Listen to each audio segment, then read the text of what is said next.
हाँ आ रहा हूँ, मरेगा साला आज मेरे हाथों।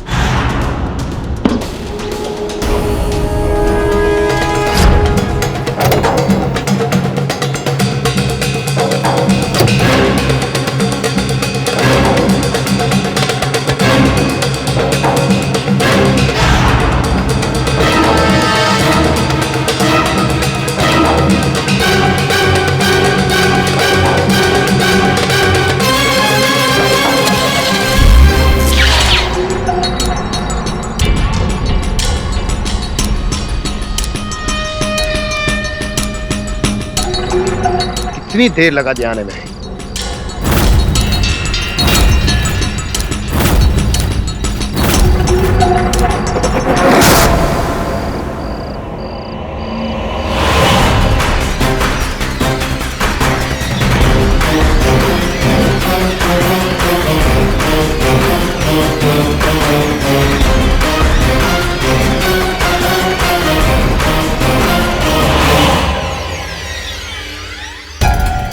बड़े जल्दी आ गए तुम। चल माल निकाल। ये क्या मजाक है?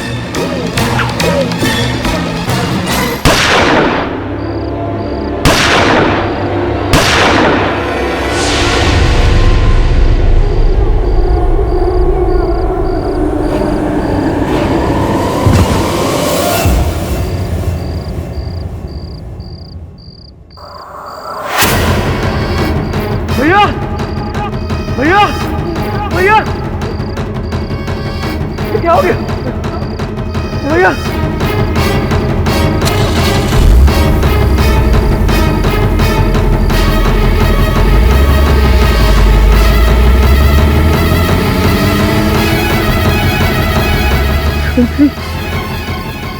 भैया भैया ओ भैया भैया क्या हो गया भैया? आप इस तरह सच्चाई को कैसे झुठला सकते हैं मिस्टर तिवारी? यहाँ इस रिकॉर्ड में जिन जिन विक्टिम्स के नाम दर्ज हैं, मैंने उन सबसे बात की है और उनका कहना है कि उनको एक पैसा कमीशन नहीं मिला। तो क्या मैं झूठ बोल रहा हूँ? सारे पैसे अपनी जेब में डालूंगा। हमें क्या पता, हमने सुना है कि नोएडा में आपने 100 एकड़ जमीन खरीदी है। मिस्टर आचार्य, तुम इस तरह मुझ पर नीचे इल्जाम नहीं लगा सकते। आप इतना गुस्सा क्यों हो रहे हैं मिस्टर तिवारी? मैं तो सिर्फ आपसे सवाल पूछ रहा हूँ और आप हमारी जनता को इतने जवाबदेही तो हैं। गलत सवाल है तुम्हारा। मुझ जैसे व्यस्त मंत्री को अपने चैनल में बुलाकर उसका अपमान करना तुम्हें बहुत भारी पड़ेगा मिस्टर आचार्य। यही है वो कमीना मिस्टर पाठक जिसने मेरे हस्बैंड को फंसाया है। Please mister Tiwari, behave yourself. आप कैमरा के सामने हैं, पूरी जनता आपको देख रही है। सौरभ ने आज तक किसी को थप्पड़ भी नहीं मारा, तो वो किसी का खून कैसे कर सकते हैं?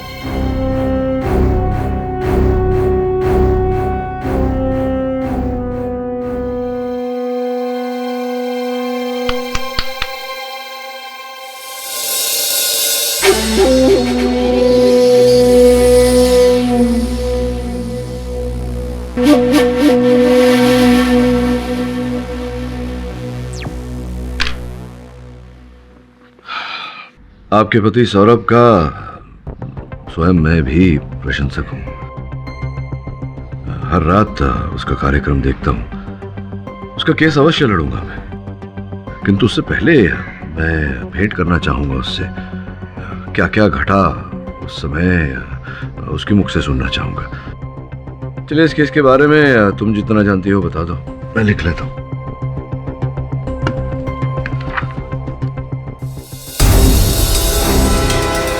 कलम कहाँ चली गई मेरी? यही तो रखी थी। चलिए, पेन चली सही। बताइए। हाँ, मैं बताती हूँ आपको सब।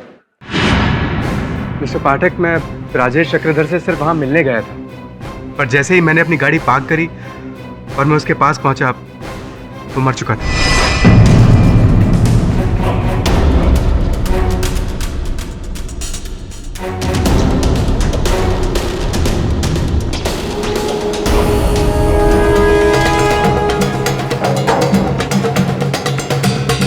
मैं उसकी लाश देखकर दंग रह गया, घबरा गया।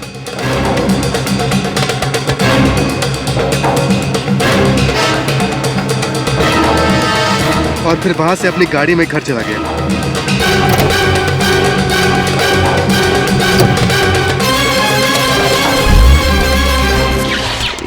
लेकिन इतनी रात गए इतनी सुनसान जगह पर, आप राजेश से मिलने क्यों गए थे?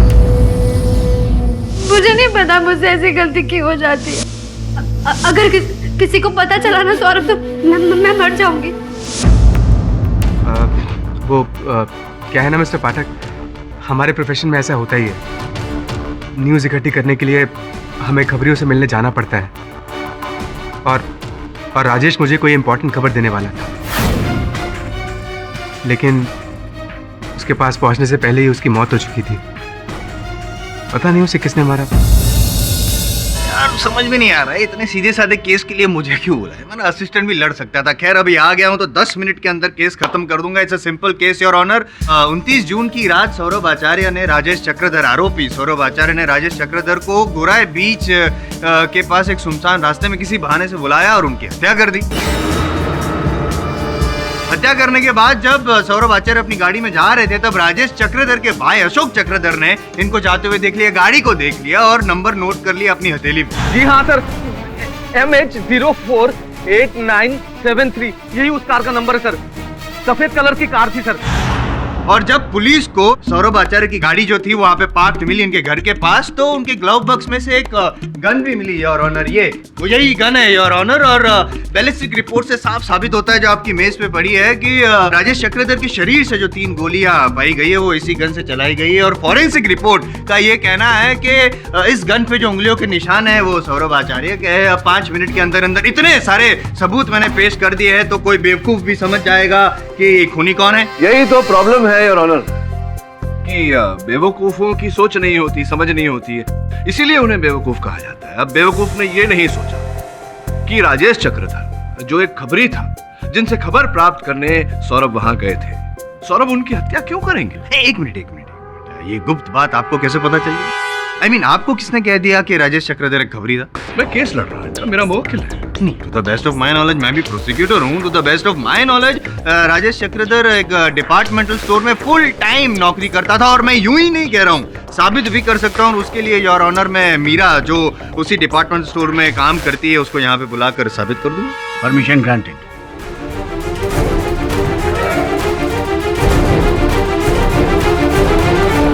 मीरा जी, आप राजेश जी के बारे में जितना भी जानती हैं, जो भी जानती हैं, प्लीज जज साहब को बताइए। योर ऑनर, मैं और राजेश गोरेगांव ईस्ट के शॉप एंड कैफे में साथ में काम करते थे। मैं कैश काउंटर पे और वो सिक्योरिटी में। हम लोग पिछले 4 साल से एक दूसरे को जानते हैं। और सर, मुझे नहीं लगता कि उसे मीडिया या पॉलिटिक्स की कुछ भी नॉलेज होगी सर। और मुझे बिल्कुल भी नहीं लगता कि वो एक खबरी हो सकता है। मुझे लगता है कि ये झूठ बोल रहे हैं। नहीं मीरा जी, देखिए क्या होता है कि खबरी का जो काम होता है वो छिपकर किया जाता है। शायद आप ये नहीं जानती, हो सकता है कि वो खबरी रहे हो, आपको इस बात का ज्ञान ना रहा हो। सर, इन सब के बारे में मुझे कुछ नहीं पता है। जहाँ तक मुझे पता है वो एक खबरी नहीं थे। जहां तक इन्हें पता है वो खबरी नहीं थे। जहां से इन्हें नहीं पता, क्या आपको वहां से कुछ पता है जो आप अदालत में साबित कर सकते? करूंगा ना। करिए। चाहने को कह दीजिए। आप जाइए।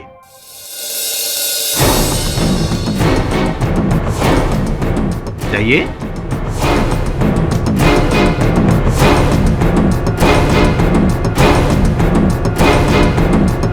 मीरा, आप अपनी जगह पर बैठ जाइए प्लीज। योर ऑनर, मैं कुछ कहना चाहती हूँ। कहिए। सर, मैंने उस लड़की को कहीं देखा है।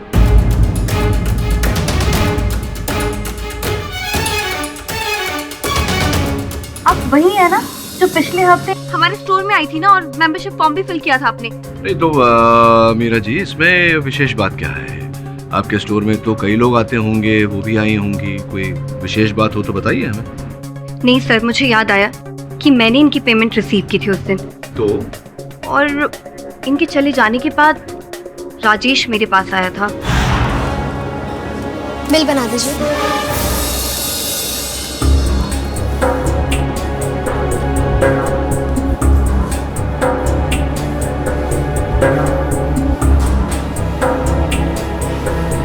कैश पेमेंट और कार्ड पेमेंट? कार्ड। ओके।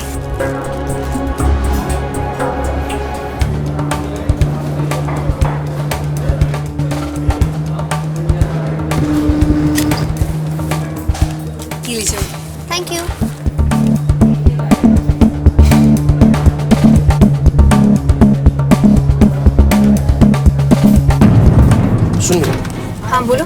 वो जो भी मरून ड्रेस में लेडी शॉपिंग करके गई ना, उसने कार्ड पेमेंट किया या कैश पेमेंट किया? कार्ड से। क्यों?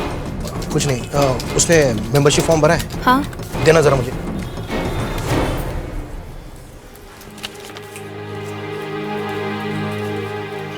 पेन देना जरा। राजेश, ये क्या कर रहा है तू? हाँ, किसी कस्टमर का नंबर इस तरह से। तुम अपना काम करो ना, मेरा नंबर्स का लेन देन तो लगा ही रहेगा। जी हाँ, मैं लास्ट वीक गई थी शॉपिंग कैफे। वहाँ मैंने मेंबरशिप का फॉर्म भी भरा था, पर मुझे ठीक से याद नहीं है कि वहाँ काउंटर पर जो लड़की थी वो मीरा ही है। नहीं यार, वो जो लड़की थी काउंटर पर मीरा, उन्होंने अभी अभी कथन दिया अदालत में कि आपके मेंबरशिप फॉर्म पर से आपका टेलीफोन नंबर लिया था राजेश ने। मैं इसलिए पूछ रहा हूँ जायसवाल साहब, इस तरह से घूरिए मत। सुंदर लड़की है, अक्सर होता है कैफे में जब लड़कियां जाती हैं, लड़के नंबर लेकर लड़कियों को फोन करते हैं। क्या आपको किया था राजेश ने फोन? नहीं, मेरे पास ऐसा कोई कॉल नहीं आया था। क्यों? वैसे मैंने उस दिन फॉर्म पर अपने हस्बैंड का नंबर लिखा था, क्योंकि मैं अपना नंबर चेंज कर रही थी। योर ऑनर पाठक साहब, सौरभ आचार्य को राजेश ने सिर्फ फोन ही नहीं किया था, बट ऑफिस में मिलने भी गया था। और मैं यूं ही नहीं कह रहा हूं, मैं साबित कर सकता हूं, और उसके लिए मैं मयंक को यहाँ कटघरे में बुलाना चाहता हूं।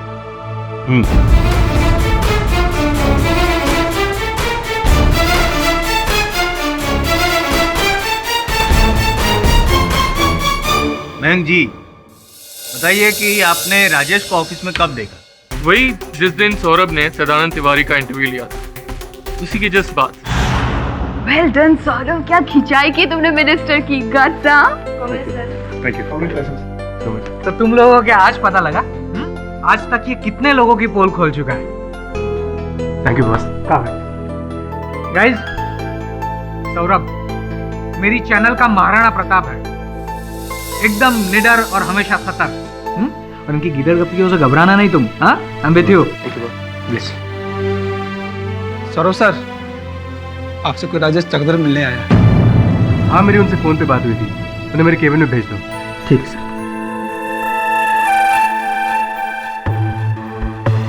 वो सौरभ सर का केबिन वहाँ पर।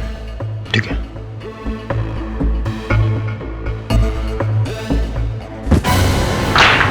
सॉरी, माफ कीजिएगा।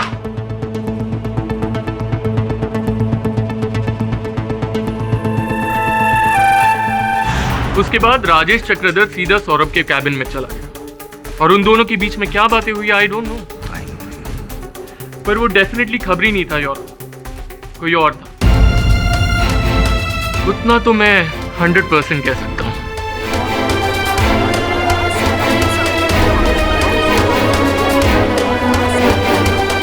मिस्टर सौरभ आचार्य, क्या आप राजेश चक्रधर के बारे में कुछ और सच्चाई बताना चाहेंगे अदालत को, जो अब तक अदालत को नहीं मालूम? योर ऑनर, जहाँ तक मैं जानता हूँ राजेश एक खबरी था। झूठ बोल रहे हैं आप, सफेद झूठ। आप एक खबरी को मिलने जाते हैं गाड़ी में गन लेकर और बैग में 10 लाख रुपए लेकर। ऐसी कौन सी खबर देने वाला था, और ऐसी कौन सी खबर नहीं दी उसने जिसके बदले में आपको गुस्सा आया और आपने उसकी जान ले ली? Objection your honour. Your honour, सबसे इम्पोर्टेंट बात यह है कि जब पुलिस गई थी इनके घर पे तलाशी लेने के लिए, तो एक बैग मिला था। पाठक साहब, ये बैग, और यही बैग है जिसमें 10 लाख रुपए थे। योर ऑनर, 10 लाख रुपए। जानते हैं जायसवाल साहब की इसमें एक आश्चर्यजनक बात है। कैसे? योर ऑनर, इन नोटों के सीरियल नंबर की जांच के बाद पता चला है कि इनमें से 7 लाख रुपए सौरभ के अकाउंट चार्टर्ड बैंक से निकाले गए, लेकिन बाकी के 3 लाख रुपए मिस रूपल पटेल की बैंक अकाउंट से निकाले गए। मैं जानना चाहूंगा उन्हें यहाँ बुलाकर कि उनके बैंक अकाउंट से निकाले गए 3 लाख रुपए सौरभ की बैग में कैसे आए।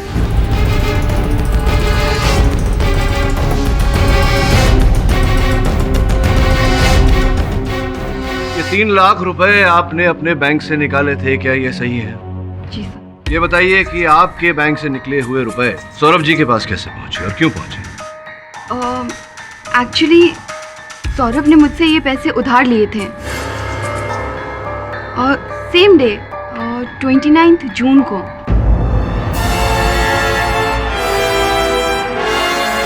कुछ काम डिस्कस करने के लिए मैं उसके कैबिन में गई थी। सौरभ, आज शाम की न्यूज़ डिबेट के लिए हमने कुछ फैक्ट्स इकट्ठे किए। डिस्कस करनी थी तुम्हारे साथ। रूपल प्लीज यार, मुझे 2-3 दिन के लिए माफ कर दो। तुम्हें जो भी काम है बॉस के साथ मिलकर हैंडल कर लो। पर तुम इतने परेशान क्यों नजर आ रहे हो? Any problem? हाँ यार, है एक प्रॉब्लम। खैर छोड़ो ना। कम ऑन, बताओ, maybe I can help you. Okay Rupal, can you give me 3 lakh rupees? Urgent requirement है। मैं तुम्हें नेक्स्ट मंथ ही रिटर्न कर दूंगा। वो क्या है कि मेरी वाइफ की मदर आईसीयू में एडमिट है और उन्हीं के इलाज के लिए मुझे बनारस पैसे भिजवाने हैं। ओके, ठीक है, I give it to you. Thanks. मैंने सौरभ को उसी दिन अपने अकाउंट से 3 लाख रुपए निकालकर दे दिए थे, लेकिन आज सुबह जब मैं अदालत आ रही थी तो बाहर प्रेमिसेस में मुझे सौरभ की वाइफ मिली। हे संजना, हाय। कैसी है आपकी मम्मी अभी? मम्मा बिल्कुल ठीक है। क्यों, क्या हुआ उन्हें? अरे आईसीयू में भर्ती थी ना? नहीं, मेरी मम्मा बिल्कुल ठीक है। किसने कहा तुमसे? आई एम श्योर किसी ने मजाक किया होगा। आधे घंटे पहले मेरी मम्मा से बात हुई है। लेकिन जब खुद संजना कह रही है कि उसकी मम्मी बिल्कुल ठीक है, तो फिर सौरभ ने मुझसे झूठ कहकर 3 लाख रुपए क्यों मांगे?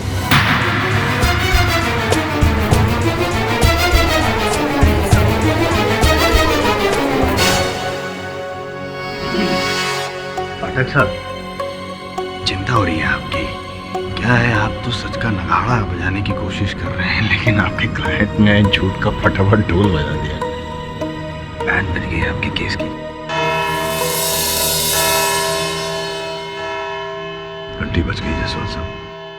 Live to fight another day. ये अदालत कल तक के लिए मुलतवी की जाती है।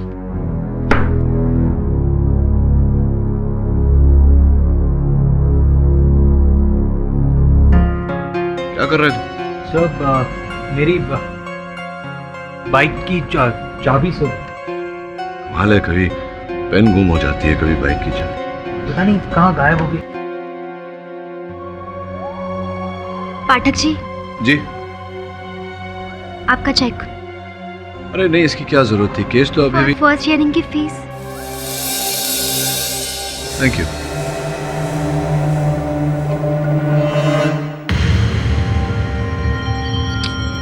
सर बाइक की चाबी नहीं मिली। मुझे मिल गया।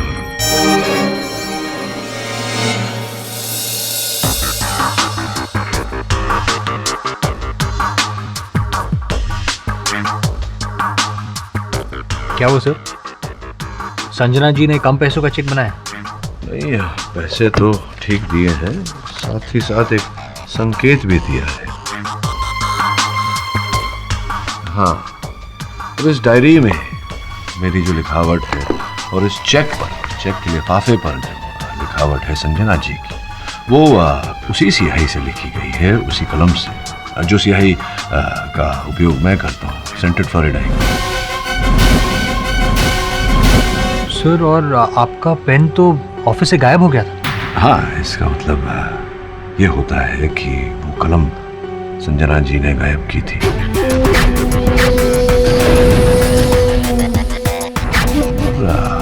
उस दिन अदालत में तू संजना जी के बगल में ही बैठा था जब तेरी बाइक की चाबियां लापता हो गई।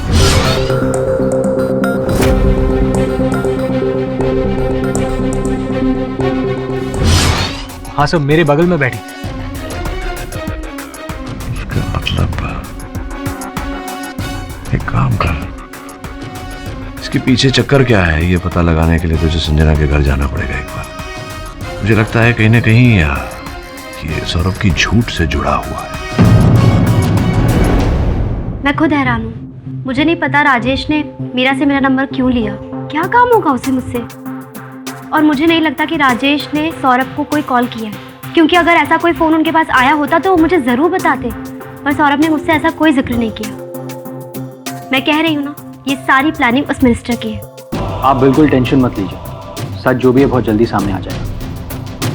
अब संजना जी, आपके घर में शक्कर और चाय पत्ती तो होगी? Of course. If you don't mind, क्या मुझे चाय मिल सकती है? श्योर।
क्लेप्टोमेनिया, चोरी करने की बीमारी। मेरी वाइफ एक क्लेप्टोमैनियक है। उसे छोटी मोटी चीजें चोरी करने की आदत है, लेकिन ये सब वो लालच के लिए नहीं करती है। पता नहीं, एक तरह की तलब है। सौरभ, तुम्हारी पसंद की खीर बनाई।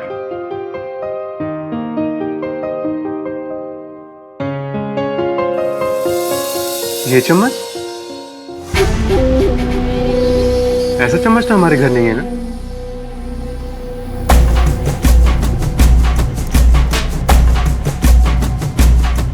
उस रात जब हम डिनर करने गए थे क्लासिक होटल में, वहां देखा था मैंने ये चम्मच।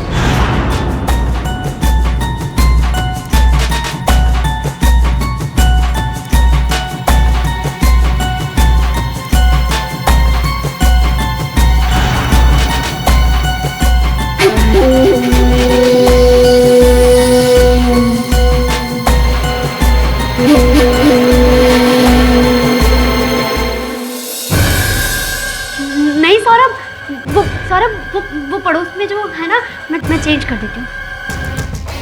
तुमने ये चम्मच चुराया ना संजना? क्या संजना, कब तुम अपनी आदतों से बाज आओगी? कब जाएगी तुम्हारी ये चोरी करने की बीमारी यार? Sorry, really sorry. मुझे भी नहीं पता मैं ऐसा कैसे कर बैठती हूँ। जानती हूँ ये गलत है, चोरी है, पता नहीं मेरे हाथ क्यों। तुम्हें पता है, तुम्हारी इस आदत की वजह से ना। सॉरी सौरभ,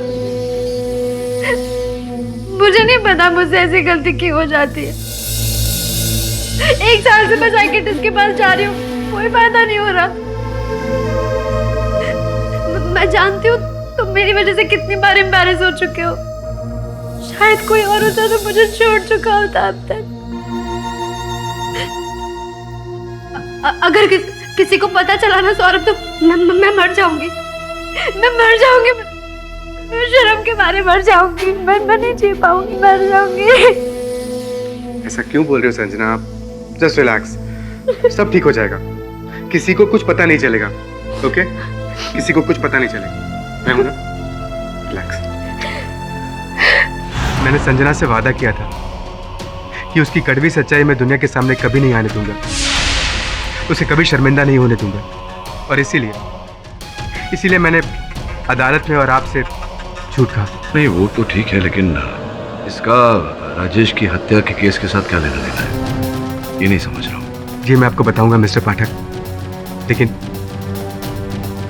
मैं आपसे हाथ जोड़ के प्रार्थना करता हूँ,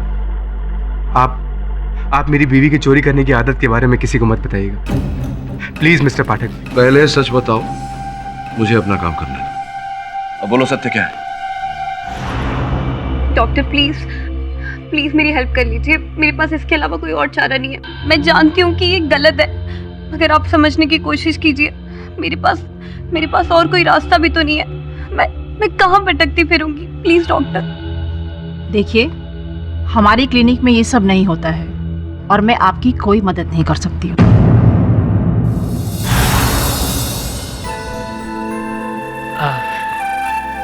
Sorry if I'm disturbing you. Not at all. Have a seat, please. Thank you, sir. Tell me. Boss, वो सौरभ का कुछ पता नहीं क्या होगा, फांसी या फिर उम्र कैद। पर हमें तो 100% अपने शो के बारे में सोचना होगा, और खासकर 9 बजे की न्यूज़ डिबेट जिसके इतने सारे व्यूअर्स हैं, उसके लिए तो नया होस्ट तो डिसाइड करना होगा। इतना टेंशन क्यों ले रहे हो मैंक? होस्ट हमारे सामने है। सी मैंक, 9 o'clock का जो डिबेट शो है वो अब से रूपल होस्ट करेगी। Oh my God! Congrats, Rupal. Thank you, Mr. Desai. Pleasure. Congrats. Thank you. Hello, अच्छा जीवन बीमा वाले बोल रहे हैं? हाँ जी, बोलिए। जी राजेश का सब कुछ मैं ही हूँ, मेरे सिवा और कोई नहीं है उसका। हाँ तो कब आ रहे हो आप लोग बीमा का पैसा लेकर? हाँ थोड़ा जल्दी आना प्लीज। हाँ जियो भाई, तू ऊपर गया तो गया लेकिन नीचे मुझे सेट कर गया। तो चिंता मत कर, तेरा श्राद्ध मैं बड़े धूमधाम से रीति रिवाज से करूंगा ताकि तेरी आत्मा भी कहीं सेट हो जाए। मजा आ गया। योर ऑनर, इस मुकदमे को आगे बढ़ाने से पहले मैं कुछ वस्तुएं अदालत के समक्ष प्रस्तुत करना चाहूंगा। Permission granted. ये मेरी कलम और ये मेरे सहायक की खोई हुई बाइक की चाबियां। मिस्टर पाठक प्लीज प्लीज आप कुछ मत बोलिए। मुझे बोलने दीजिए सौरभ जी। सच को छिपाकर कभी किसी को कोई लाभ नहीं हो, और मैं यहाँ आपके पत्नी की भावनाओं को ठेस नहीं पहुंचाना चाहता, केवल सत्य को बाहर लाना चाहता। ट्रस्ट मी योर ऑनर, वास्तविकता में इनकी पत्नी संजना जी को एक बीमारी है, क्लेप्टोमेनिया।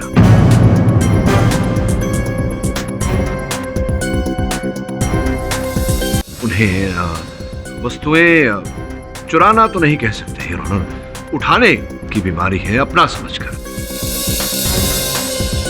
और your honour doctor Mehul Shukla का ये प्रिस्क्रिप्शन जहां से संजना जी चिकित्सा करवा रही थी, इस बात का प्रमाण है। आपके प्रमाण का मुझे सम्मान है पाठक साहब, लेकिन इनकी जो निजी बीमारी है उसका हवाला देके आप केस को भटकाना क्यों चाहते हैं? क्योंकि इस केस का प्रारंभ इस बीमारी के कारण ही हुआ था मिस्टर जायसवाल। संभवतः आपको इस बात की जानकारी नहीं होगी कि ये केस उसी दिन शुरू हुआ था जिस दिन Sanjana ji shop and cafe में गई थी। वहाँ वाउचर भरा था उन्होंने, एग्रीमेंट, वहाँ से उन्होंने ये इत्तर की बोतल चुरा कर अपने बैग में रखी थी।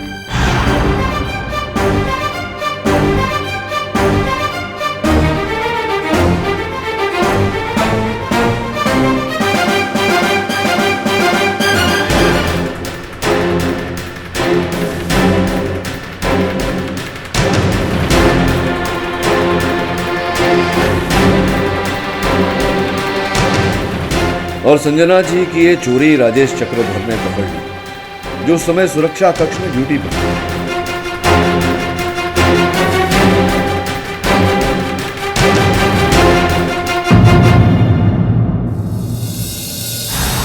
इस घटना के पश्चात योर ऑनर, जैसा कि मीरा जी ने अपने कथन में कहा था, राजेश जी ने उनके मेंबरशिप फॉर्म पे से नंबर लिया, उन्हें फोन किया, लेकिन चूंकि वो नंबर सौरभ जी का था, घंटी इनके फोन पर बजी।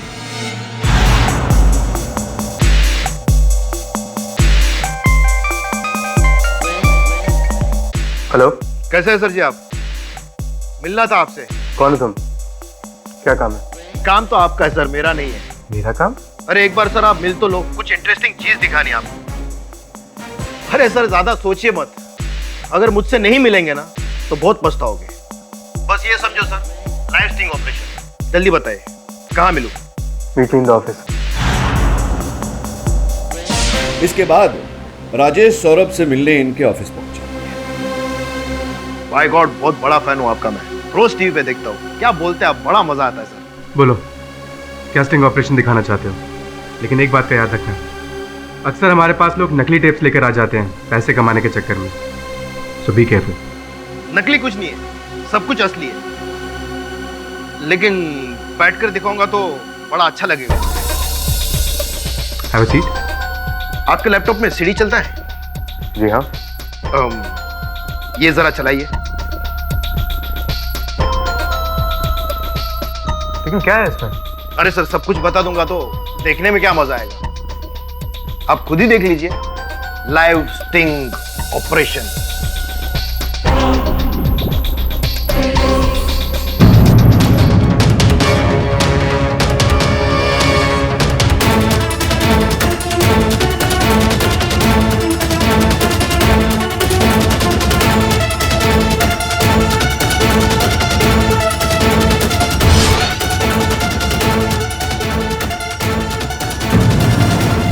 चौंक गए ना journalist Babu?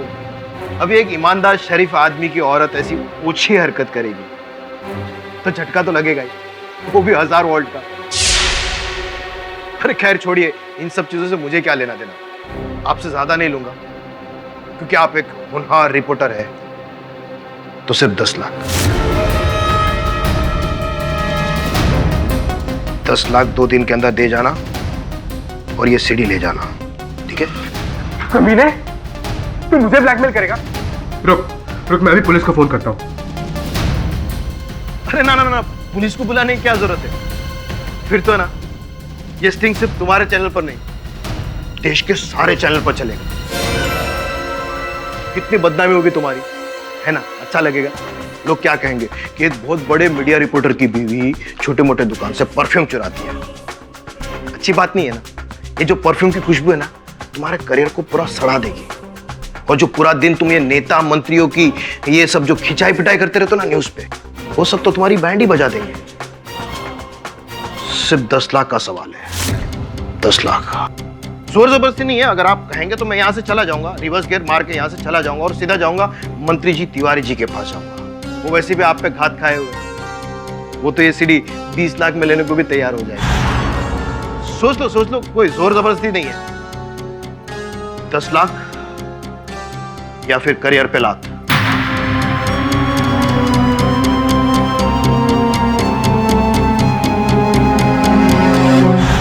Your honour, Saurabh ji को अपने व्यवसाय से अधिक अपनी पत्नी की चिंता थी, इसीलिए राजेश जी के ब्लैकमेलिंग के आगे इन्होंने अपने घुटने टेक दिए और 10 लाख रुपए देने को राजी हो गए। पैसे जोड़ने में इन्हें 3 लाख रुपए कम पड़ रहे थे, जो रकम इन्होंने रूपल जी से उधार ली।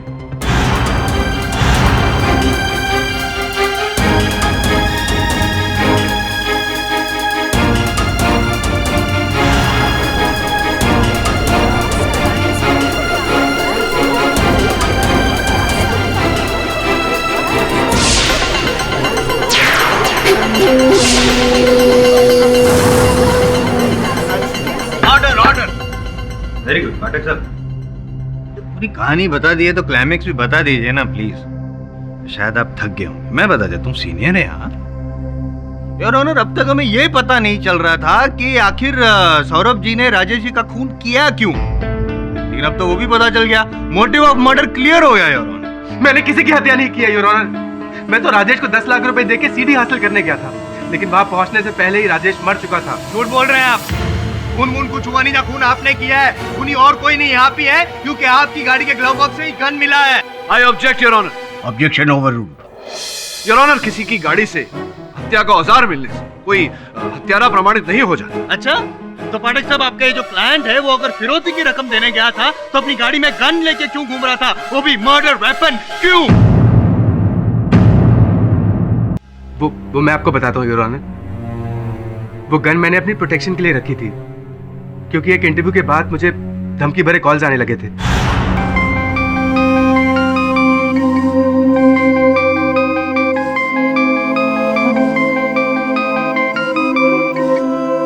हेलो सौरभ आचार्य, तूने तिवारी भैया जी से पंगा लेके अच्छा नहीं किया है, और चर्बी चढ़ गई है ना तुझे। कौन बोल रहा है? वो जानकर तू क्या करेगा? बस इतना जान ले, तूने जो भैया जी को अपमानित किया है उसकी कीमत चुकानी होगी तुझे, वो भी सूद समेत तुझसे बदला लेंगे। अरे मेरी बात तो सुनो। और सिर्फ एक बार नहीं, 2-3 बार मुझे वो धमकी भरे कॉल्स आए। नॉर्मली मैं इन कॉल से घबराता नहीं हूँ, लेकिन जब मेरी बॉस से मेरी बात हुई तो क्या करूं मिस्टर देसाई? चूड़ियां पहनकर घर में बैठ जाऊं? ऐसा मैंने कहा सौरभ, लेकिन तुम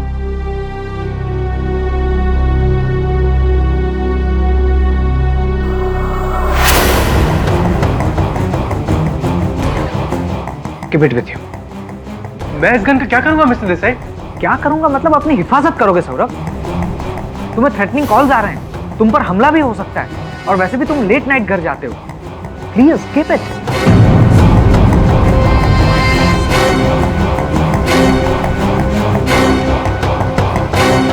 थैंक्स।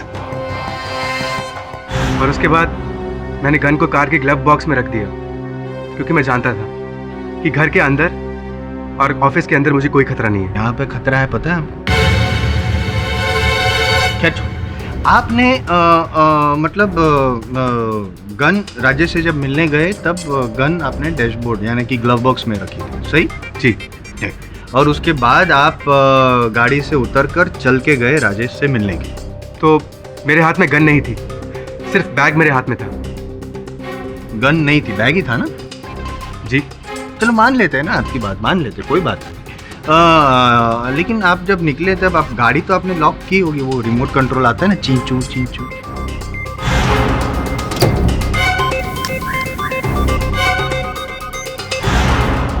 लॉक किया था।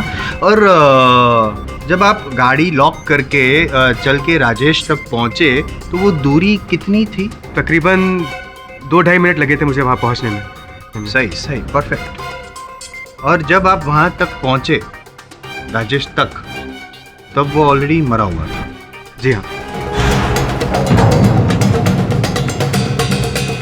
यहाँ पे आप गलत, खूनी सिर्फ आप ही, आपके अलावा कोई खून कर ही नहीं सकता है। योर ऑनर, लॉजिक वाली बात है कि अगर खूनी कोई और होता, जैसे कि ये कह रहे हैं, तो जब ये गाड़ी लॉक करके चल के जा रहे थे, राजेश तक पहुंच रहे थे, तो अगर खूनी कोई और होता तो वो खूनी इनके जाने के बाद गाड़ी तक पहुंचा होता, इनकी गाड़ी तक, शीशा या लॉक तोड़ा होता, ग्लव बॉक्स खोला होता, गन निकाली होती, और ये अगर राजेश तक पहुंचते उससे पहले खुद पहुंच गया होता, गोली चला दी होती, हत्या कर दी होती। लेकिन ऐसा हुआ नहीं था।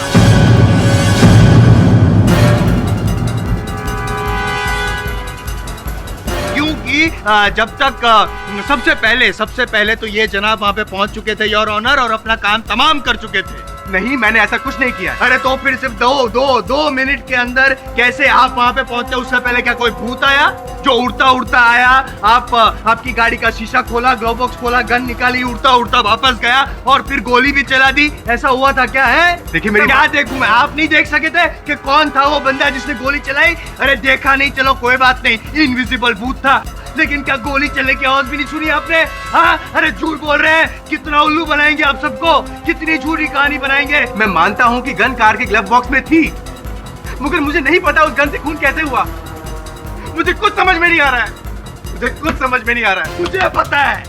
मुझे पता है वो खून कैसे हुआ। योर ऑनर, बहुत सिंपल सी बात है, राजेश ने इनको धमकाया, ब्लैकमेल किया कि वो अगर सीडी चाहिए तो 10 लाख रुपए दे। इनको गुस्सा है, गुस्सा तो आना ही चाहिए। आया था कि नहीं गुस्सा? आया था नहीं आया था? चुप है, इसका मतलब कि गुस्सा आया था। लेकिन अपनी जो पत्नी थी उसकी बीमारी को छुपाने के लिए वो वहां तक गए, राजेश को पैसे देने के लिए गए, लेकिन इनके अंदर का जो गुस्सा था उसको वो झुका नहीं पाए योर ऑनर, और राजेश चक्रधर को मार दिया।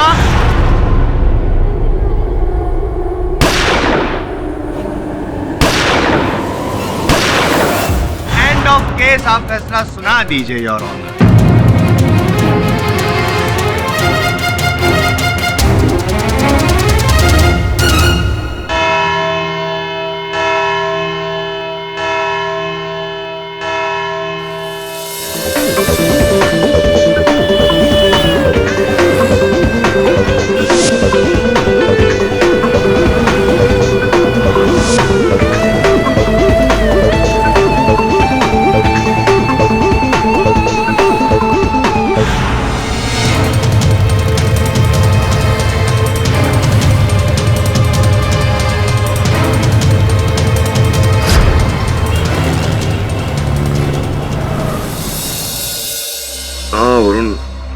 तो हैरानी वाली है, मयंक और तिवारी के बीच में क्या नाता हो सकता है?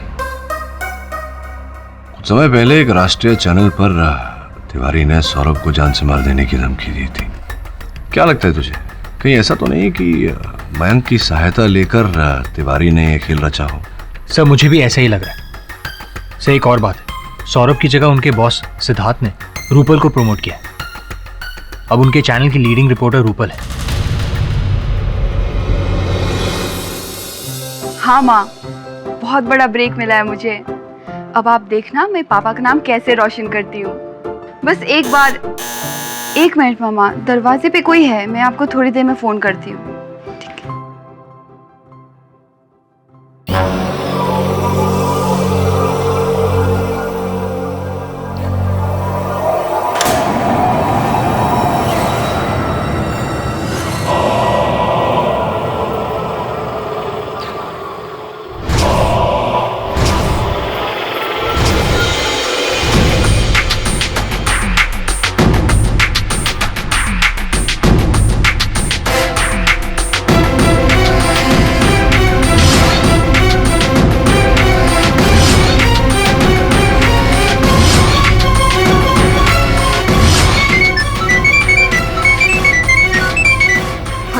तोहफा मिला मेरा।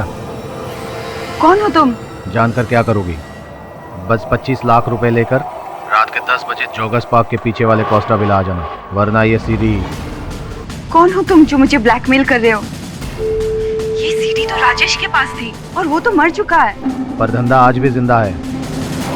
टाइम पे आ जाना पैसे लेकर, नहीं तो तुम्हारे गलत काम की ये सीडी सही हाथों तक पहुंच जाएगी। तो इसका मतलब ये हुआ कि सौरभ के इस कांड से, आरोप लगने से सबसे अधिक लाभ रूपल का हुआ है और रूपल ने तुरंत उसे 3 लाख रुपए भी उधार दे दिए थे। ये क्या चक्कर है, समझ में नहीं आ रहा है। एक हाथ पे रूपल, दूसरे हाथ पे तिवारी और मयंक। केस तो उलझता ही जा रहा है। खेल तो अब शुरू हुआ है, न्यू गेम। हेलो, एक बुरी खबर है। वो सीडी किसी और के हाथ लग गई है। एक नया ब्लैकमेलर।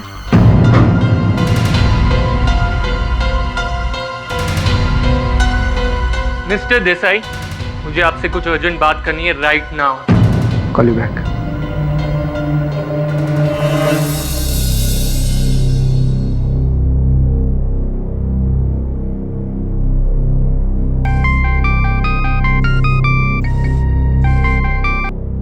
हेलो, कैसी हो मैडम? कौन? हर कोई मुझसे यही सवाल करता है और मैं सबको एक ही जवाब देता हूँ। नाम जानकर क्या करोगे मैडम? काम सुनो। वैसे तो आपकी चोरी के किस्से अदालत तक पहुँच चुकी है, लेकिन पूरी दुनिया के सामने नहीं। कौन हो तुम? पूरी दुनिया देखेगी आपकी करतूत और आप बन जाओगी इंटरनेशनल चोरनी। नहीं तो मैं ऐसा नहीं कर सकते। और वो वीडियो तो राजेश के पास था ना?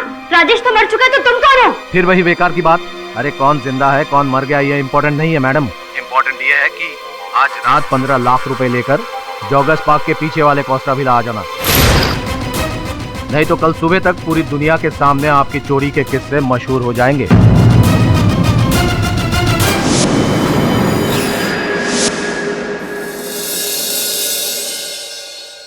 नया ब्लैकमेलर पीसीओ से फोन कर रहा था। कॉल ट्रेस हुआ क्या वरुण? जी हाँ सर।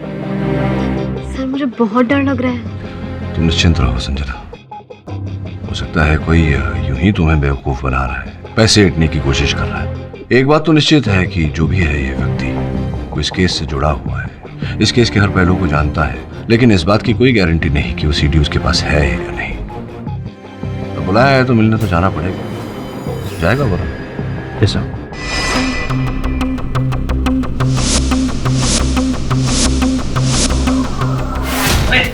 तेरी हिम्मत कैसे हुई इस घर पे कदम रखने की?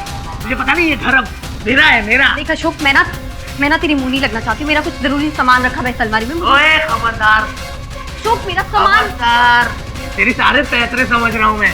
राजेश के बैंक के पेपर मारने आई है ना तू, ताकि सब कुछ तू हथिया सके। सामान रखा है मेरा वहाँ पे। ए चुप, खबरदार अगर एक कदम भी आगे बढ़ाया, चल निकल निकल। और आज के बाद इस घर के आसपास नजर भी नहीं आना, नहीं तो टांग तोड़ के तेरे हाथ में दे दूंगा। चल।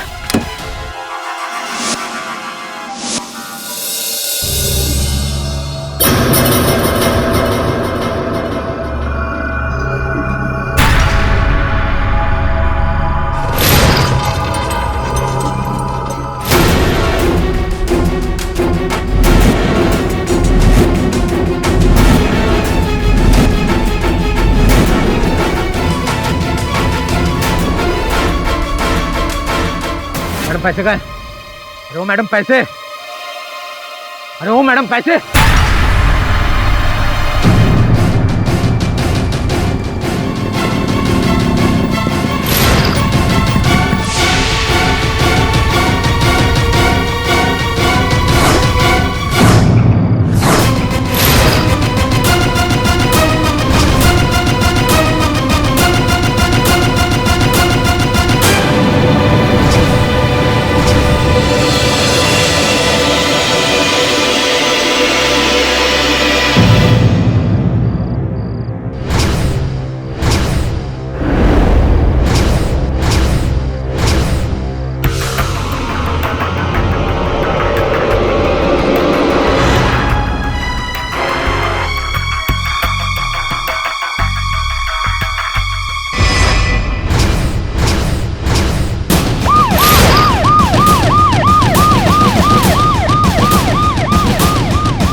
ये देखिए।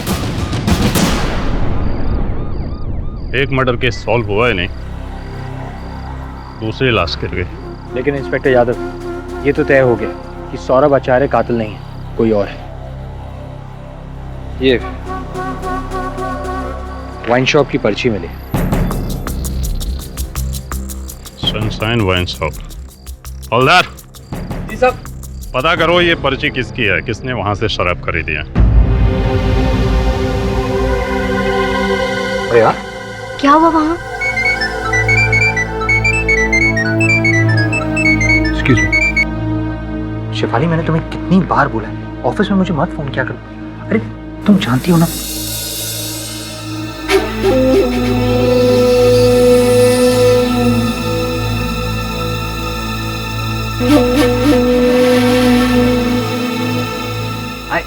आई लव यू यार। Okay bye.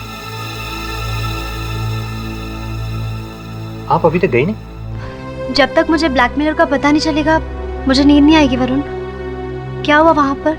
वो वरुण, क्या सुन रहा हूँ मैं? रूपल की हत्या हो गई? क्या? हाँ सर, मैं जब कौशबिला पहुंचा तो थैंक गॉड मैं घर नहीं गई। उस ब्लैकमेलर ने उसे मारा होगा। देखिए संजना जी, आप निश्चिंत रहिए। किसने किसको मारा ये तो तहकीकात के बाद ही पता चलेगा। आप जाइए, घर जाइए, और अगर आपको किसी ब्लैकमेलर का या कोई धमकी भरा फोन आता है तो मुझे सूचित कीजिए। जाइए आप।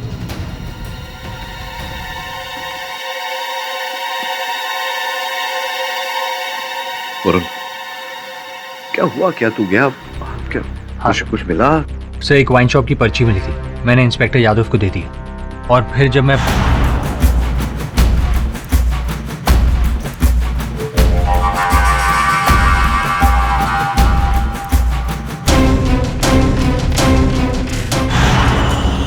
सब, मुझे तो लगता है कि रूपल का मर्डर करके कातिल या फिर ब्लैकमेलर जो भी था, वो मौकाए वारदात से जब भाग रहा था तब उसके हाथ से या जेब से वो सीडी गिर गई होगी। कहाँ है वो सीडी? दे मुझे।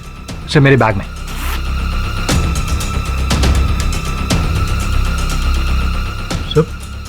सर वो सीडी मैंने डायरी के बीच में रखी थी और वो डायरी इस बैग में थी। पता नहीं डायरी कहाँ गायब हो गई। डायरी गायब नहीं हुई है, डायरी गायब कर दी गई है, और गायब करने वाली अभी अभी कुछ समय पहले वहीं बैठी थी जहाँ तू बैठा है। क्लेप्टोमेनिया।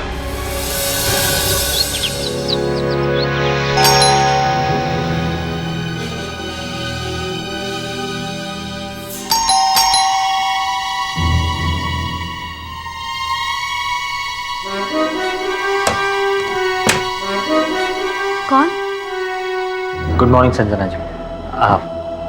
सॉरी सुबह सुबह आपको डिस्टर्ब कर रहा हूँ। एक्चुअली देखिए, बुरा मत मानिए, कल रात आप केडी सर के ऑफिस आई थी। कहीं गलती से आप मेरी डायरी नहीं, आई मीन अनजाने में। यू सी, देखिए उस डायरी में ना एक बहुत इंपॉर्टेंट सीडी है। नहीं, मिस्टर पाठक के ऑफिस से मैंने कोई डायरी नहीं ली। Trust me. ओके।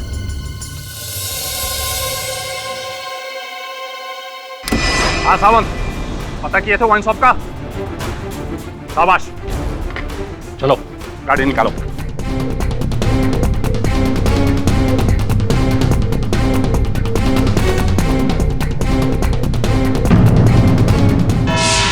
नहीं सर, माँ कसम, मैं हत्यारा नहीं हूँ।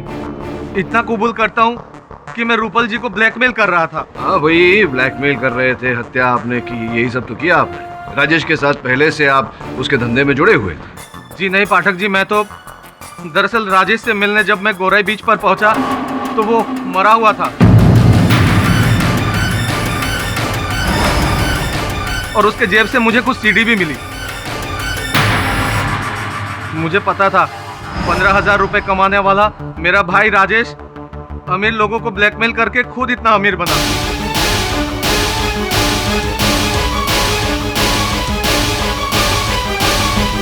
मेरे अंदर भी थोड़ी लालच आ गई साहब।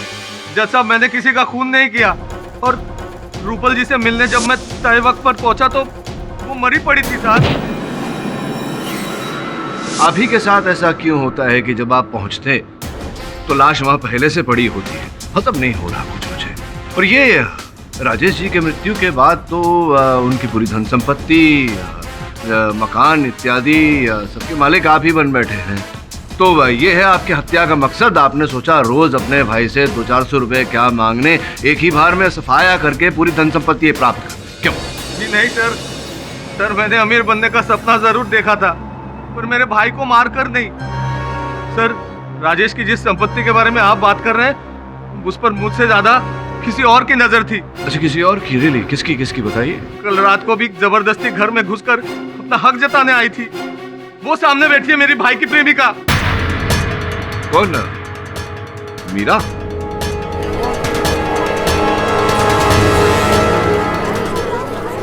Order order. Your honour, Rajesh के घर में अपना कुछ सामान वापस लेने गई थी। कैसा सामान? वो एक बार मैं राजेश के घर उसके साथ गई थी तो मैं अपना हैंडबैग वहीं पे छोड़कर आ गई थी। कल मैं उसके घर के सामने से गुजर रही थी तो मैंने सोचा कि अपना हैंडबैग वापस लेकर के आ जाती हूँ। बस इतनी छोटी सी बात पर ये बेवड़ा इतना भड़क गया और इतना बड़ा बवाल मचा दिया इसने। सर मुझे लगता है ना कि राजेश का खून इसी ने किया है, ताकि राजेश की सारी प्रॉपर्टी का अकेला हिस्सेदार बन जाएगी। अब जानती है मीरा जी, मेरे सहायक वरुण के द्वारा ऐसी जानकारी मुझे प्राप्त हुई है जिसके कारण एक नया उद्देश्य सामने आया है राजेश जी की हत्या का। आप किस सच्चाई की बात कर रहे हैं mister Pathak? Your honour, Meera ji कुछ समय पहले ही एक डॉक्टर के पास गई थी। डॉक्टर के पास गई थी? नहीं, डॉक्टर विमला अवस्थी। ऑनर, इस केस में डॉक्टर का क्या लेना देना? जायसवाल साहब, लेना देना ये है कि डॉक्टर विमला अवस्थी एक गायनाकोलॉजिस्ट है। मीरा जी उनके पास गर्भपात कराने गई थी।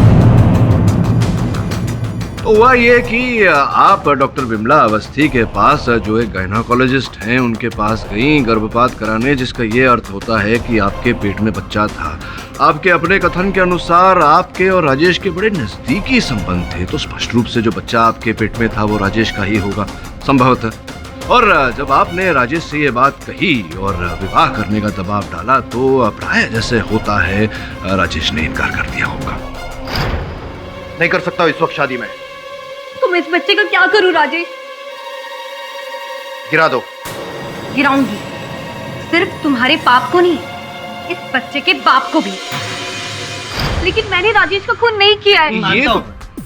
मैं मानता हूँ आपकी बात को मीरा जी, और पाठक साहब प्लीज आप मेरी बात मान लीजिए ना कि राजेश की जो हत्या हुई है वो सौरभ की गन से ही हुई है। मानते हैं ना आप मेरी बात? जहाँ तक योर ऑनर मीरा का पहुँचना नामुमकिन है, तो साफ है बात कि राजेश चक्रधर का खून सिर्फ और सिर्फ सौरभ आचार्य ने ही किया है। योर ऑनर, अभियोग पक्ष महोदय का बस चले तो ये रूपल जी की हत्या भी मेरे मुवक्किल के सर मढ़ दे। इनके पास कोई तथ्य नहीं है ये साबित करने का कि जेल में से सलाखों के पीछे से मेरे मुवक्किल अचानक मिस्टर इंडिया बनकर ओझल हो गए और रूपल की हत्या करने के पश्चात पुनः वापस लॉकअप में लौट आए। मैं मानता हूँ ना आपकी बात, मैं मानता हूँ रूपल का खून किसी और ने किया है, किसी और मकसद से किया है, और वो क्या है वो अभी साबित करूँ। लेकिन योर ऑनर, उसके लिए मुझे अशोक चक्रधर को यहाँ कटघरे में एक बार फिर बुलाना हो। अशोक चक्रधर जी, आपने ये तो बता दिया अदालत में कि आप रूपल जी को ब्लैकमेल कर रहे थे, लेकिन ये नहीं बताया आपने कि क्यों ब्लैकमेल। खैर आपकी गलती नहीं है, शायद पाठक साहब आपने पूछा नहीं कि कोई बात नहीं, मैं पूछ लेता। बताइए क्यों ब्लैकमेल कर रहे थे आप रूपल जी को? वो सर एक्चुअली राजेश भाई की जेब से मुझे जो सीडी मिली थी उसमें रूपल जी का एक वीडियो था। बंद कमरे की ऐसी तस्वीरें जिसके बारे में बताते हुए मुझे शर्म आ रही है सर। पर ये जो है ना सौरभ आचार्य, ये आपको इसके बारे में डिटेल में बता सकते हैं सर। क्यों? वो क्यों बता सकते हैं? क्योंकि उस सीडी में रूपल जी के साथ कोई और नहीं बल्कि यही थे। क्या नाम इल्जाम लगा रहे हो तुम मुझ पर? मैं और रूपल के साथ, वो भी बंद कमरे में? अब सर मैंने वीडियो में जो देखा सर वही बोल रहा हूँ, एकदम एडल्ट सीन।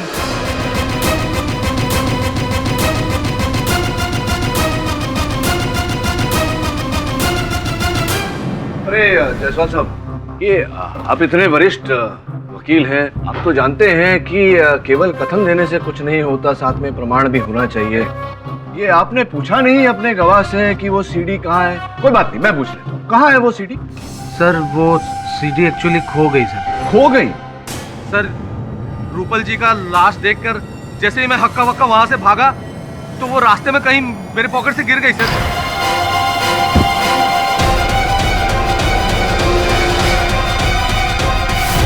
योर ऑनर, इनके जेब से वो सीडी गिर गई।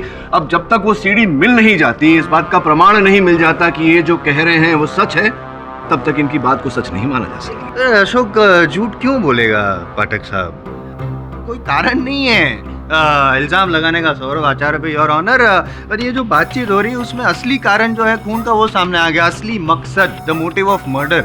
अब तक तो हमको ऐसा लगता था कि राजेश चक्रधर ने इनकी पत्नी को चोरी करते हुए देख लिया था, वो परफ्यूम की बोतल स्टोर से, इसलिए ब्लैकमेल कर रहे थे। लेकिन हकीकत वो नहीं है योर ऑनर।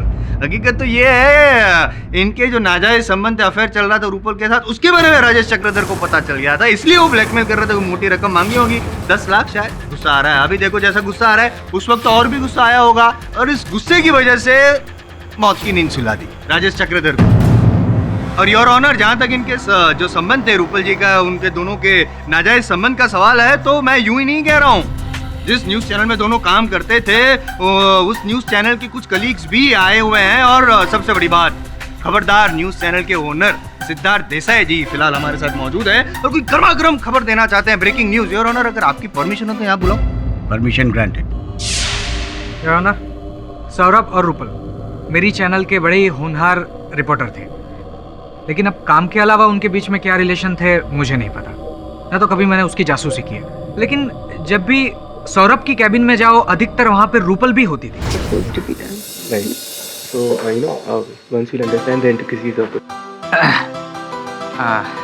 मैंने आप लोगों को ज़्यादा डिस्टर्ब तो नहीं किया? नहीं बॉस। एनीवेज, इतनी रात हो गई, आप लोगों को घर नहीं जाना क्या? जाएंगे बॉस, लेकिन काम खत्म होने के बाद। ओके, ठीक है। रात रात भर वो लोग चैनल में रुकते भी थे, लेकिन क्या काम करते थे मुझे नहीं पता। मिस्टर देसाई, आप मेरे बारे में ऐसी बात कर रहे हैं? मेरा और रूपल का सिर्फ और सिर्फ प्रोफेशनल रिलेशन था। रात भर जग के मैं चैनल की टीआरपी बढ़ाने के लिए काम कर रहा था। सौरभ, ये बात मैं ऑलरेडी अदालत में बता चुका हूँ, और तुम्हारी काबिलियत पे मुझे कभी भी कोई शक नहीं था। ये बात तुम भी अच्छी तरह से जानते हो, राइट? लेकिन योर ऑनर, जब मैंने रूपल को सौरभ की जगह पे प्रमोट किया तो मैंग ये काफी मुझसे खफा थे। यहां तक कि मेरी कैबिन में भी आए और मुझसे झगड़ने लगे। मिस्टर देसाई, मुझे आपसे कुछ अर्जेंट बात करनी है right now. Call you back. इतने गुस्से में क्यों बात कर रहे हो? लेकिन तो क्या करूं, आपके चैनल का सबसे पुराना रिपोर्टर हूं मैं। सोचा था सौरभ के मर्डर केस में फंसने के बाद मेरे लिए गोल्डन चांस था, पर नहीं, वो चांस आपने रूपल को दिया, जो एक वक्त मेरी असिस्टेंट हुआ करती थी, उसे सीधा मेरा सीनियर बना दिया। ये मैं बिल्कुल सहन नहीं करूंगा मिस्टर देसाई। जिस तरह सौरभ की करियर क्या लाइफ बर्बाद हुई है ना, उसी तरह मैं रूपल की लाइफ भी बर्बाद करके रहूंगा। ऐसा मजा छकाऊंगा उसे कि इस जन्म क्या, अगले जन्म तक याद रखेगी। रूपल जी को मजा चखाने वाले भद्र पुरुष आप ही हैं महक जी। नहीं मिस्टर भट्ट, उस वक्त मैं काफी गुस्से में था, इसलिए ऐसा बोल गया। मेरा कुछ ऐसा इरादा नहीं था। अगर आपके सामने आपके जूनियर को प्रमोशन मिल जाए और आप वहीं के वहीं चिपके रहे तो थोड़ा तो बुरा लगता है, पर थैंक गॉड मिस्टर देसाई को रेजिग्नेशन सौंपते ही मुझे एक ओवरसीज चैनल में चीफ न्यूज रिपोर्टर का जॉब मिल गया। हाँ, राइट। अगर मुझसे भूल नहीं हो रही तो ये वही सिंगापुर वाली चैनल है जिसमें मंत्री तिवारी जी के साले साहब की भागीदारी है। अब सीधा मेरे मन में ये प्रश्न उठता है कि ऐसा क्या किया आपने मंत्री तिवारी साहब को प्रसन्न करने के लिए, जिसके कारण उन्होंने आपको वहां सिंगापुर वाले चैनल में चीफ रिपोर्टर की नौकरी देके प्रसन्न किया। आपकी तो बोलती बंद हो गई। मंत्री जी से पूछता हूँ, तिवारी साहब मयंक को कब से जानते हैं? अब इतना कहाँ याद रहता है, कितने जर्नलिस्ट मिलते रहते हैं, मयंक भी कभी मिला होगा। हाँ, क्योंकि पहले कभी आपको उसके साथ नहीं देखा, तो आजकल बड़ी घोर साठगांठ चल रही है आप दोनों के बीच। मेरे सहायक ने आप दोनों को आपकी गाड़ी में एक साथ देखा, और आपने अपने साले साहब के चैनल में बड़ा ऊंचा पद दिलाया है मयंक को। तो क्या क्या कारण है, क्यों इतने दयालु बन रहे हैं आप मयंक पर? इस केस का इससे क्या लेना देना है? ये क्या वाहियात सवाल है जज साहब? नहीं, बिल्कुल उचित प्रश्न किया है मैंने तिवारी जी। योर ऑनर, पिछले महीने ही एक राष्ट्रीय चैनल पर तिवारी साहब ने सौरभ आचार्य से प्रतिशोध लेने की बात की। उसके 2 दिन बाद ही राजेश की हत्या हो गई। तो पूरी तरह से संभव है योर ऑनर कि यह पूरी योजना तिवारी साहब ने रची हो, मयंक की सहायता लेकर। मयंक से पहले सौरभ जी के बारे में पूरी जानकारी प्राप्त की हो और फिर एक षड्यंत्र के तहत इनकी गाड़ी से गन निकालकर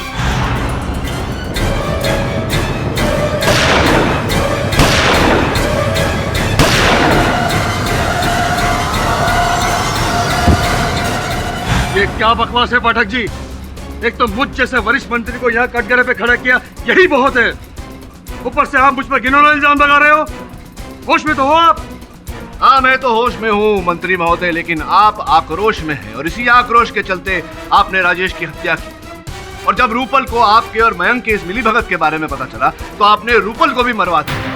और मयंक ने इस योजना में आपका साथ दिया, इसीलिए आपने अपने साले साहब की चैनल में उसे इतने उच्च पद पर नियुक्त किया या नहीं? टेढ़ी पाठक, तुझे अंदाजा नहीं है तू किससे पंगा ले रहा है? दिल्ली तक पहुंच है मेरी, तू मेरा कुछ नहीं बिगाड़ सकता।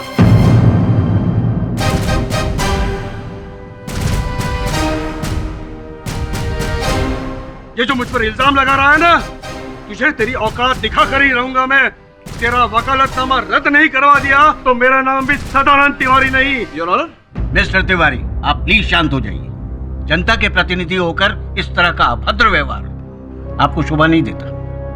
यह अदालत तब तक किसी को भी गुनहगार नहीं मानती जब तक आरोप पूरी तरह साबित नहीं हो जाता।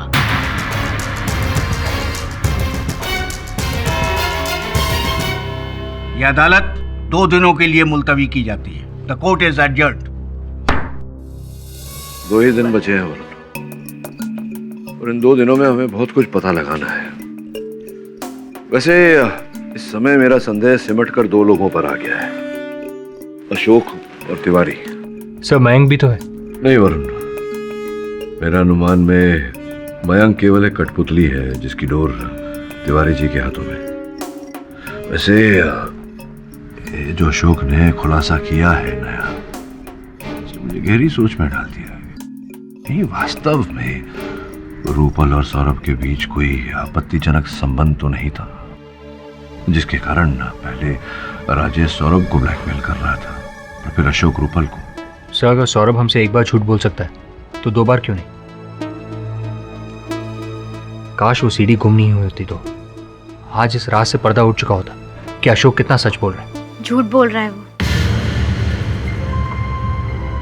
सौरभ मुझे धोखा नहीं दे सकते। उस दिन अदालत में जब उन पर वो गंदा इल्जाम लगाया जा रहा था, तब मुझे रियलाइज हुआ कि मुझसे कितनी बड़ी गलती हो गई। वरुण, मैंने तुमसे झूठ बोला था। उस रात तुम्हारी डायरी मैंने चुराई थी जिसमें तुमने वो सीडी रखी थी। तो फिर आपने मुझे बताया क्यों नहीं? क्योंकि घर जाते वक्त वो बैग मुझसे ऑटो में छूट गया।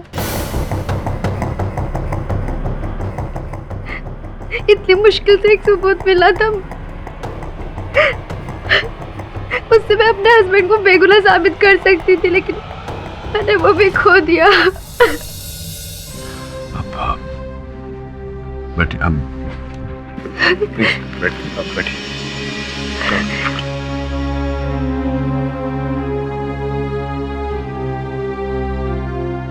आज मेरी चोरी की आदत की वजह से मैंने एक अहम सबूत खो दिया। लानत है मुझे अपने आप पर। ये लीजिए, आज तक मैंने जो भी चुराया है वो सब लाई हूँ। ये सब आप पुलिस पे दे दीजिए और मुझे जो भी सजा मिलेगी उसके लिए मैं तैयार हूँ।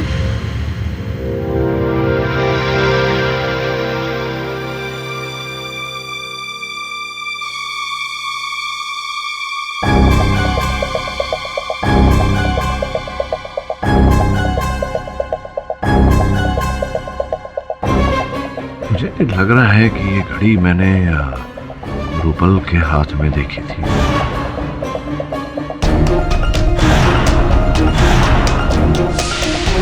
रूपल की घड़ी है, देखी। सेकंड हियरिंग के वक्त मैं रूपल के पास बैठी थी और मैंने उसके बैग से ये वॉच निकाल ली थी।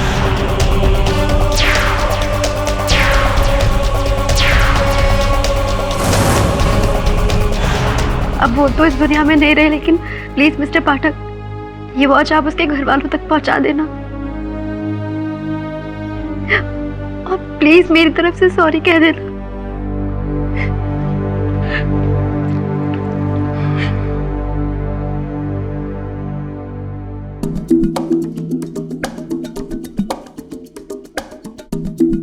और इस घड़ी के पीछे एस लिखा हुआ है। अगर एस फॉर सौरभ है तब तो इस घड़ी के सीरियल नंबर से पता लगा कि ये कौन सी दुकान से बिकी थी और इसे किसने खरीदी थी। जी सर। नहीं मिस्टर पाठक, मैं और रूपल सिर्फ एक प्रोफेशनल कलीग थे। हाँ, लेकिन जब उसे मालूम पड़ा कि मैं खबरदार न्यूज़ चैनल छोड़कर एक नया न्यूज़ चैनल ज्वाइन करने वाला हूँ, तो वो मेरे साथ ज़्यादा टाइम स्पेंड करने लगी, क्योंकि वो मुझसे मीडिया की बारीकियाँ सीखना चाहती थी। वो जानती थी कि मुझसे ज़्यादा और कोई भी इस फील्ड में इतना एक्सपीरियंस नहीं है। लेकिन क्यों छोड़ रहे थे आप खबरदार न्यूज़ चैनल? सर, एक्चुअली एक राइवल चैनल ने मुझे डबल पैकेज और अपनी कंपनी में पार्टनरशिप ऑफर की थी। अब आप ही बताइए, इतना ल्यूक्रेटिव ऑफर मैं कैसे छोड़ सकता था? काम तो आपने दिलवा दिया तिवारी जी, पर अब ज्वाइन कैसे करूँ? वो केडी पाठक ने कोर्ट से ऑर्डर लेकर मेरे बाहर जाने पर रोक लगा दी। अब जब तक इस केस का फैसला नहीं हो जाता, मैं सिंगापुर नहीं जा सकता। जाएगा बच्चा, तो जरूर जाएगा सिंगापुर। पर ये केडी पाठक तेरा कुछ नहीं बिगाड़ सकता। उसकी तो मैंने कानून मंत्री से शिकायत कर दी है। लाइसेंस जब्त होके ही रहेगा उसका। सजा उसी को मिलेगी जिसे हम चाहेंगे, और सजा भी ऐसी वैसी नहीं, सजाए मौत।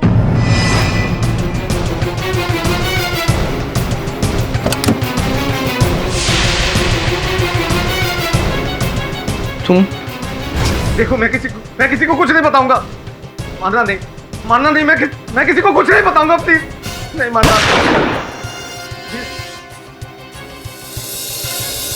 सर, अशोक मरा तो नहीं, लेकिन बहुत बुरी तरह घायल हो गया, कोमा में। प्रश्न ये उठता है कि जानलेवा हमला किसने किया उसमें, और उससे भी महत्वपूर्ण क्यों किया?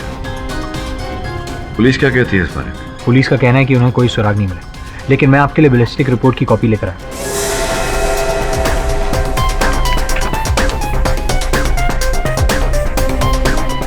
Glock 23 RTF-1। ग्लॉक 23 RTF-1 नहीं। रूपल मर्डर केस की बैलिस्टिक रिपोर्ट कहाँ है? सिड्रॉन।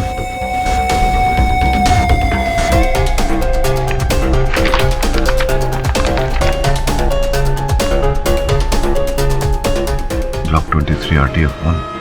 तुम्हें पूरा विश्वास है कि वो कागजात तुम्हारे घर पर ही? हाँ मिस्टर पाठक, जहाँ तक मुझे याद है मैंने उन पेपर्स को बेडरूम के ड्रॉर में ही रखा था।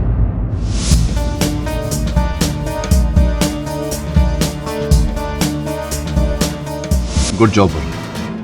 जैसा कि मैंने सोचा था वैसा ही है। मैं इन कागजात को लेकर अदालत जाता हूँ तो अस्पताल चल, और जैसे ही अशोक को होश आ जाए मुझे फोन करना। जी सर।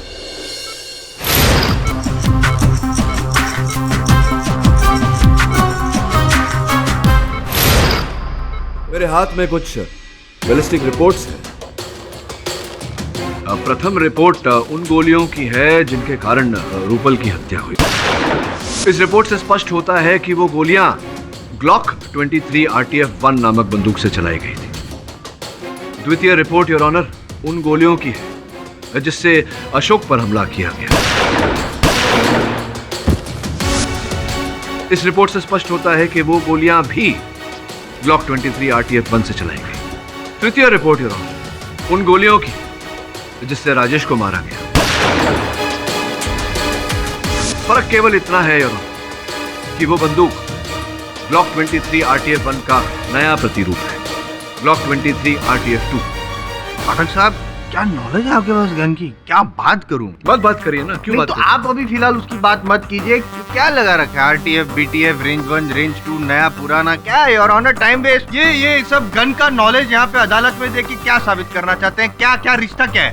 ये रिश्ता आपको तब समझ में आता ना जब आप 10 मिनट प्रतीक्षा करते। लेकिन मैंने कहा ना आपसे, जरा समय दीजिए अपने कार्य को, तो हो सकता है सफलता प्राप्त हो। योर ऑनर, इसे और स्पष्ट करने के लिए और प्रमाणित करने के लिए मैं खबरदार न्यूज चैनल के कर्ता धर्ता सिद्धार्थ जी को कटघरे में बुलाने की अनुमति चाहता हूँ।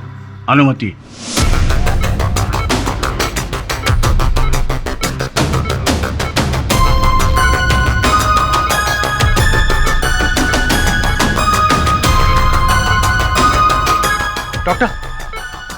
डॉक्टर देसाई साहब, बताइए अदालत को कृपया कि सौरभ को अपनी आत्मरक्षा के लिए वो गन आप ही ने दी थी। गन का मॉडल क्या था देसाई साहब?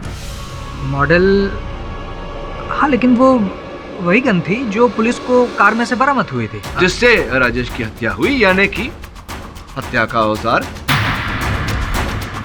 बैलिस्टिक रिपोर्ट के अनुसार ब्लॉक 23 RTF-2। राइट। ये बताइए कि जो गन आपने दी थी सौरभ को, उसके साथ में गन के कागजात भी दी थे। हाँ?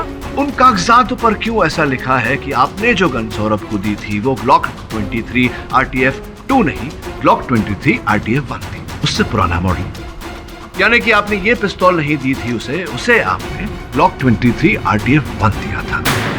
वही मॉडल की गन योर ऑनर, जिससे रूपल पर गोलियां चलाई गई, जिसके कारण रूपल की जान गई। वही गन योर ऑनर, जिससे अशोक पर गोलियां चलाई गई, और अशोक इस समय अस्पताल में जीवन और मृत्यु के बीच संघर्ष कर रहा है। क्या मैं सही कह रहा हूं या नहीं?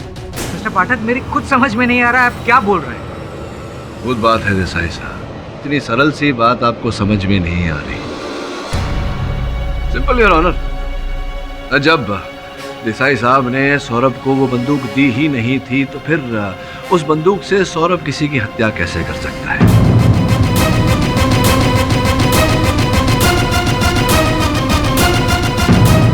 प्रश्न यहाँ ये उठता है कि उस बंदूक से हत्या किसने की और उस बंदूक को कब बदला गया?